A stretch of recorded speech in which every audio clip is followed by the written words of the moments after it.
Chotila highway ઉપર tanker અને travels બસ વચ્ચેના ભયાનક અકસ્માતમાં 4 વ્યક્તિના મોત થયા છે અને 10 વ્યક્તિને ઈજા થઈ છે। ચોટીલા રાજકોટ હાઈવે ઉપર સાંગાણી ગામ પાસે રાતના સમયે ડામર ભરેલું ટેન્કર જઈ રહ્યું હતું ત્યારે ટેન્કરનું ટાયર ફૂટતા પાછળ આવતી ટ્રાવેલ્સ બસ ટેન્કર સાથે અથડાઈ હતી, જેને કારણે શોર્ટ સર્કિટ થતા બસમાં આગ લાગી ગઈ હતી અને આગે વિકરાળ સ્વરૂપ ધારણ કરી લીધું હતું। બસમાં બેઠેલા 4 વ્યક્તિના ઘટના સ્થળે જ મોત નીપજ્યા હતા, જ્યારે 10મી વધુ લોકોને ઈજાઓ થઈ હતી। ટ્રાવેલ્સ બસમાં 30મી 35 લોકો હતા, તેમાંથી અન્ય લોકોને બચાવી લેવાયા હતા। ઘટનાની જાણ થતાં ચોટીલાના નાયબ કલેક્ટર એચ.ટી. મકવાણા, પોલીસ તંત્ર, ફાયર વિભાગની ટીમ વગેરે દોડી ગયા હતા અને આગને કાબૂમાં લઈ ઈજાગ્રસ્તોને રાજકોટ સિવિલ હોસ્પિટલ ખાતે ખસેડવામાં આવ્યા હતા, જ્યારે મૃતદેહો રેફરલ હોસ્પિટલ ખાતે રાખવામાં આવેલ છે। મૃતદેહ સંપૂર્ણ બળી ગયા હોવાથી ડીએનએ દ્વારા ઓળખ મેળવવાની તજવીજ હાથ ધરવામાં આવેલ છે।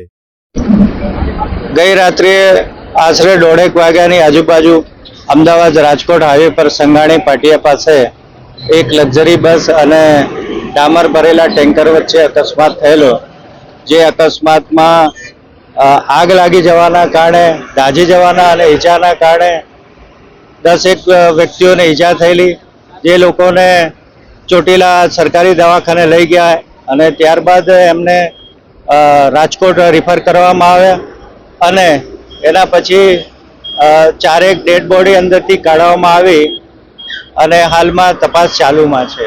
હાલ કેટલા લોકોને બચાવી લેવામાં આવ્યા?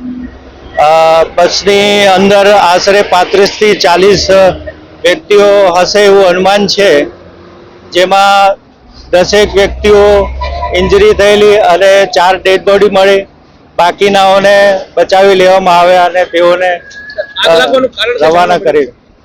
આગ લાગવાનું કારણ અકસ્માત થવાના કારણે ટેન્કરની પાછળ અથડાવાના કારણે આગ લાગી ગઈ।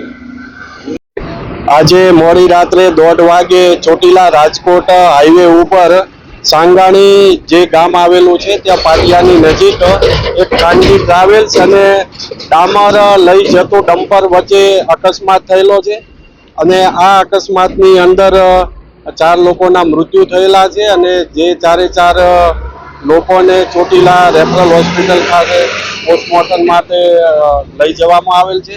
સાથે સાથે નાની મોટી જે ઇન્જરી થયેલી છે તેવા પણ 10 લોકોની ઇન્જરી થયેલી છે, એ તમામને 108 દ્વારા રાજકોટ સિવિલ હોસ્પિટલ ખાતે ખસેડવામાં આવેલા છે અને તમામની સારવાર ચાલુ છે। બસ ક્યાંથી ક્યાં જતી હતી?